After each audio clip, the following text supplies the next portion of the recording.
So I mean, essentially it's the same thing. I'm going to break the trade down, and in doing so, I'm going to be showing you guys, a look into how I see things and how I trade. So first things first, today I did take one trade on my funded account, and we made our first $344, right? So that's good news. Just to put that out there. Wow, these lines pop back up. These are my old lines, and I tried to delete those for you guys. Now they're gone again. Anyway, so the other two trades were two trades that I could have taken, would have taken, based on how I view the market and stuff like that. I don't try to give myself a set time to have to come to the market. Sometimes I look at it at open if I'm awake.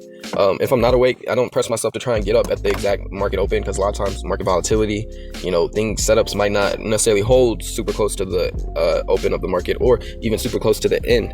That being said, there was a position that was like in the middle of the day. There was one at the kind of the end of the day for me, because I trade funded. The broker I trade with, TopStop, they require you to have all your positions closed by 3:10. So end of the day is a little earlier for us than it would be for other people, because they get to like the 4 o'clock hour, whatever the case may be. But anyway, I'm trying to talk fast because I really don't want this video to be long. I already recorded it once. I was rambling a lot. I want to stick to the point, and that way it could be as valuable as possible for you all. So that being said, if it sounds like I'm rushing or whatever the case may be, it's because I kind of am. I just don't want to seem like I'm lacking. All right, look, so that being said, keep your eyes, keep your ears open, pay attention, get your notebooks, because I'm going to get into the breakdown. So as you can see on my chart here, I have a price, I'm on the 4-hour time frame. I have a price chart of the 4-hour time frame for the YM. That's also US 30 if you're trading Forex, whatever the case may be. A chart is a chart. This is what I'm trading. And it kind of matters because I have learned this particular asset's, like, how it likes to move, what levels it likes to respect, and I could do that for any other asset. You could do it for any other asset. You just have to know, have to apply these same techniques to that chart.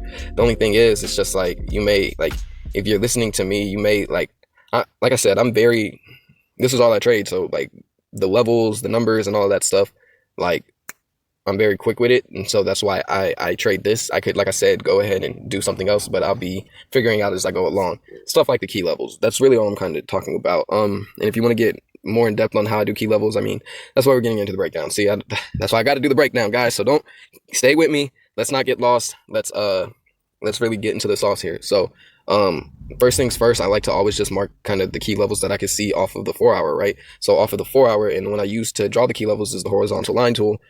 Just also as a heads up. So on the 4-hour, I see we have a high right here, peaked out around, stretched it out to really get accurate, and I said it was like 25, 44,625. Maybe not exactly, but it doesn't have to be exact. I'd like to really look for the nearest round number within like a 25-point range, because to me that's what US 30 YM has shown to favor. And that's why I said, like, you could apply that same technique on other charts, but the numbers will be suitable for whatever that chart is, But again, just round it off, rounding is pretty universal. So anyway, then I want to say I marked, I think we did have this low right here at 43.50. Let me try and zoom out. And this is all stuff I do, the zooming out. Sorry if it doesn't look nice and pleasant for you, but this is how I like to do it. So boom, yeah, around like the 44,350 level. Yeah, we pushed a little past it, whatever, it doesn't matter, okay? And then I also noticed this level I wanted to mark as well. This is the 44.3 flat.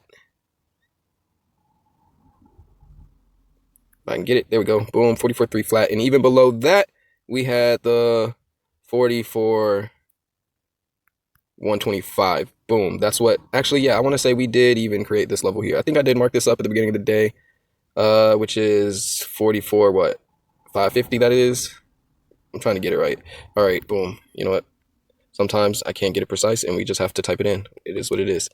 Too easy. Boom. So now, looking at the 4-hour, this is all I had. We had not broken below these levels yet, so this is, just how I look at the market. I wish I could rewind it for you guys, but I can't. I don't have that fancy stuff. I don't pay for that fancy stuff. We ain't made it yet, but we making it happen as we, as I break this down for you all. So anyway, coming into the day, you can look at the bottom here. You can notice the time. 8:30 was around, boom, right here. 8:30 is when we pushed up here, but looking at the 15 minutes, so I'll try and keep all the stuff that doesn't matter out. Boom. Looking at the 15 minute, this is all we kind of had. So boom, we can see this 550 level being respected. We kind of had another level right here, right? You can call it, did it make it to 50? No, we'll call it 25. 444.25, right? And even before that, we had these lows right here at 444.75. Kind of can't see what the hell that is. Oh, look, I was off by one number. Okay, sorry about that, daddy duties. Right, so you might have noticed I deleted a line. This level right here, this 425 level, I didn't mark that up this morning, because typically when I go on the 15-minute, I will mark my most recent levels, which, like I said, we had that high that we already pretty much did create. If anything, I might have even marked up this 25 right here just because the previous bounce, boom, and that's probably more like what my chart looked like at the this, you know, step by step, how I was moving. Then boom, put this 475 up, right? And that's pretty much where I was at before heading to the 1 minute, which is where I ultimately take my positions. Now that I have context of everything. So coming to the 1 minute, I seen, no, this is why I also took off that line, because another thing I like to mark sometimes on the 15-minute is like supply and demand. So I remember myself marking up the supply and the demand here, or rather just this demand.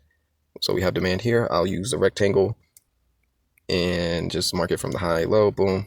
And then I just extend it right and let it go like that. So coming into the day, when I looked at the chart, because my charts were being slow, it was like not loading, but I noticed we had retested these highs and price was coming down, right?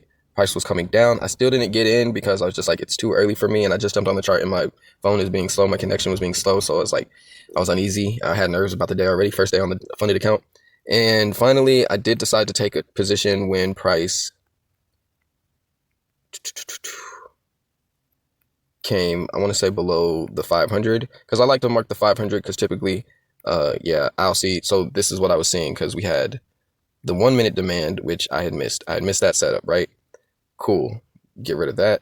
It was what it was. But at the time, the VWAP had actually pulled up kind of right up here. Maybe if I like zoom out real quick, it'll readjust. Let's see. See if it readjusted. Okay, well, it's not readjusting because prices came down a lot and stuff and pulled it down. But this morning, the VWAP was trailing right around here. We had this engulfing and then we had that demand. So I was thinking like maybe we can get a follow through to here. But by the time I looked at it, we had already tested those highs and rejected them with this engulfing to the downside right before this doji. This whole last 3 bars is a 3-bar reversal pattern. So I was thinking like maybe we could have, a liquidity grab. And I was thinking, yes, because even on the 15-minute, we had grabbed that last bit of liquidity from the sellers who had sold it down here. Buyers bought it back up, took out all of those seller stops, and then now there's more money in the market. Price could kind of correct itself. Like I said, I didn't want to hop in right away at that first rejection. I let price kind of follow through a little bit more, and eventually, see, here it goes. Now the VWAP is lined up. But yeah, so the VWAP was super close to this 500, and again, just another psychological level that I know just for trading US 30.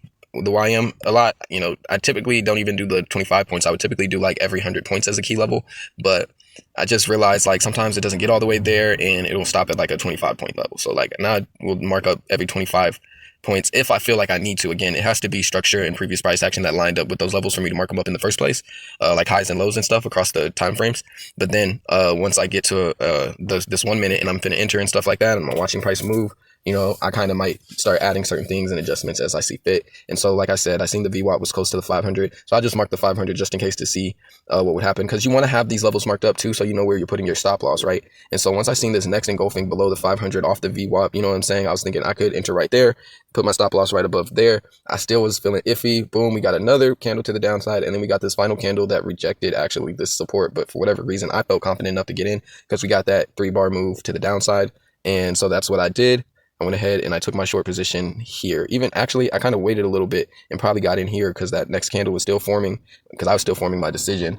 And yeah, I put my stop loss though above this 3-bar move right here, which was also above the VWAP, which also had 2 levels of resistance through it. So I'm like, if I'm wrong, I'm definitely wrong here, and it was like $300 risk initially.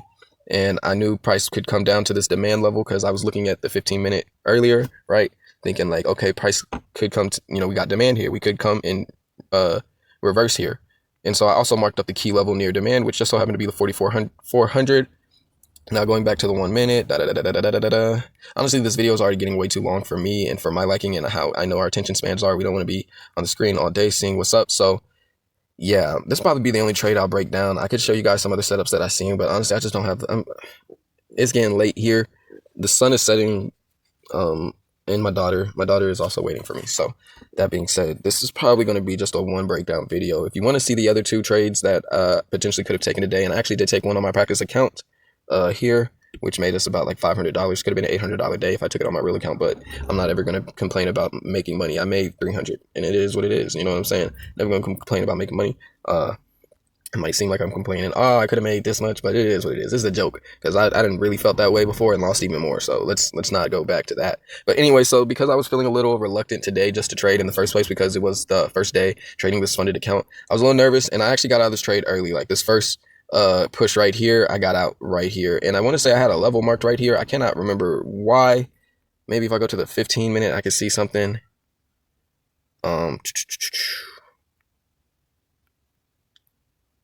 Yeah, I don't know. I think I feel like I had a level there, but at the same time, I just can't remember. Anyway, so price did come down ultimately after grabbing that 15-minute liquidity, rejecting these highs, and it did start coming down, and I was able to get in here, ride it down a little bit, take profit, take my $300 for the day. I was supposed to hold it out for the next level, the next key level that I saw, but I didn't, and if anything, the demand did not hold, as you see. So then we hit the next key level. I mean, we broke through it. The first 15-minute candle that touched this candle broke through it. So it was pretty invalid from the jump. You can see right here at 9 o'clock would have been when this candle closed and the new one opened. And as soon as price came down here, before it was even 9:15, we had broke the lows here at 9:08.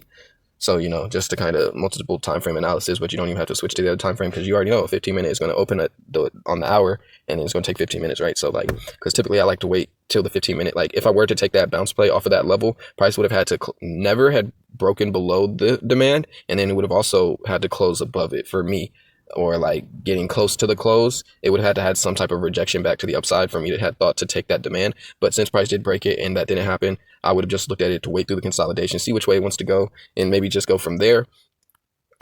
But yeah, so that happened, and then I was finna get into the whole other trade. So I mean, maybe I'll just talk about it for a little bit. But yeah, so that would have been a great place to write out my trade, to just even just that 4,400, right? So from here to here, but then price kept on going down. So like, let's say I came to the charts later in the day after this move, right? Well, after this move, what happened? So we took out a bunch of these lows gone.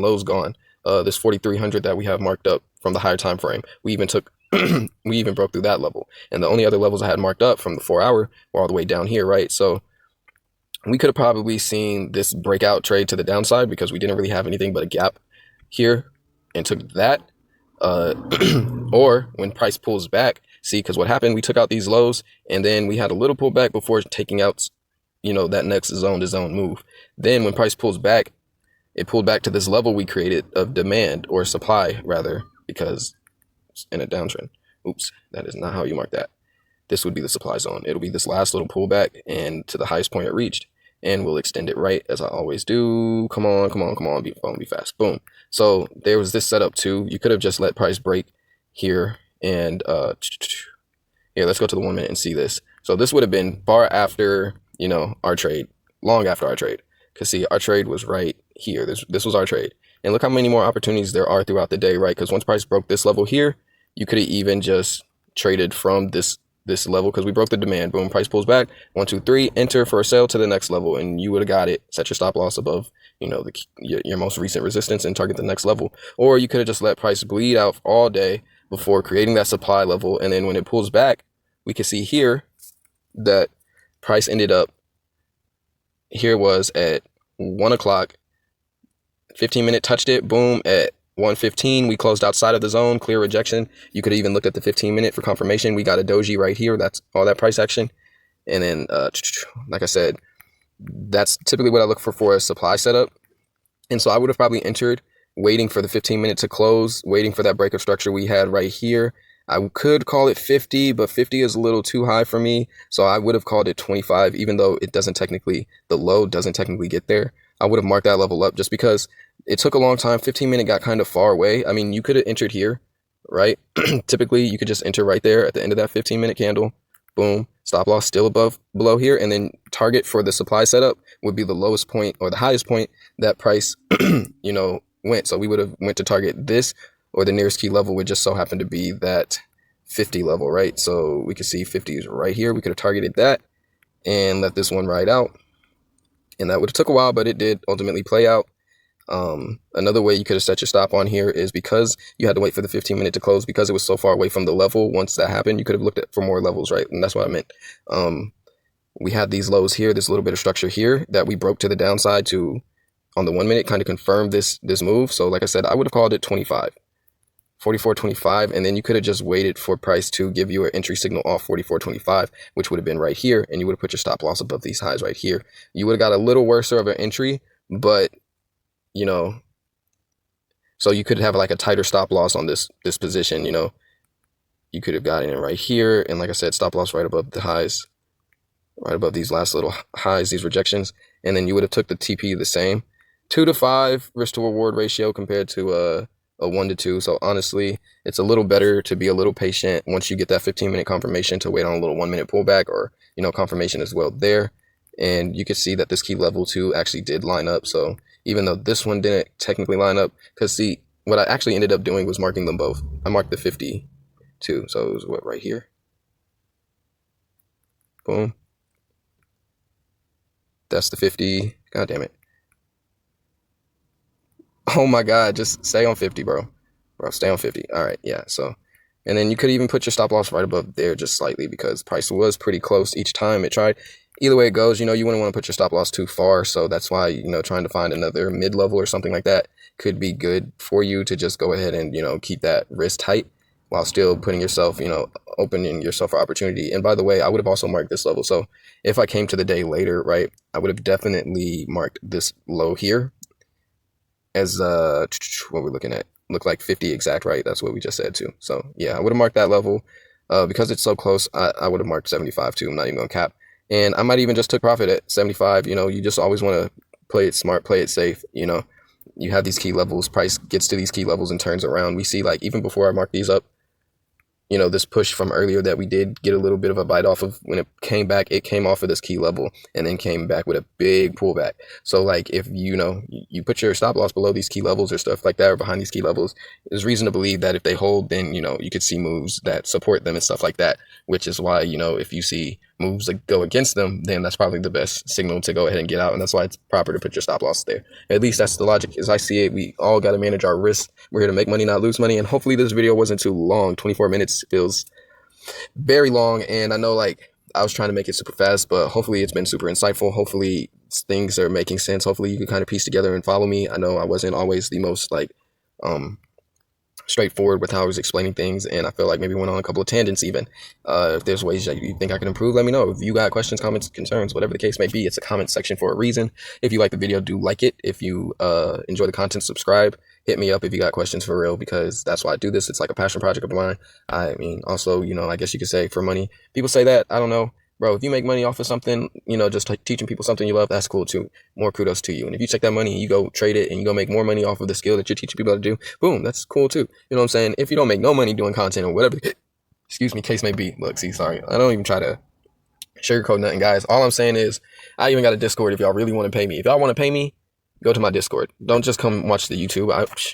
Really, this is here as a resource, so it's like I'm not doing this to get paid. The Discord is so like you can get that personalized, like prioritized responses and stuff like that, because let's be real, like so many people could be asking me this or that, but if you're not paying for my attention and time, you're not showing any real interest, stuff like that, like that's what that's for. If you have real interest, that's what that's really for. And I don't mean like to say that like, oh, you're not really interested, but I just mean that's how you show me, because it's been in my experience, like, I'll answer your questions in the comments. I'll, even message you on and through DM on my Instagram by the same name. But I just noticed people like only have so much to say. They don't follow up. And I don't know if they expect me to follow up with them, but it's like I've never had a conversation where it's like I've even had it played out like that with people, a couple people. And, it just turned out they didn't follow through. I do this every day. I'll be here and I tell people, like, just hit me up when the market's open. That's probably the best time, because that's when my brain is on this type of thing. That's when I don't mind talking about it for real. Yeah, so, but, people aren't willing to commit to the time slot. It's not even a lot of time. Sometimes I'm on the charts for an hour. Sometimes I'm on it for 15 minutes, sometimes 30 minutes, but like, I think if you dedicate like an hour for sure you'll be Gucci. We do what we can. We take what analysis we can. We answer what questions we can. We familiarize ourselves with the charts. We get that chart time as much as we can, and we can only grow from there. It's all about repetition anyway. Just like these markets constantly repeat and do the same things. You got to do the same thing to learn it. But what are we at? 27 minutes. Can I do 30? Can I get y'all 30? I got one more thing to say.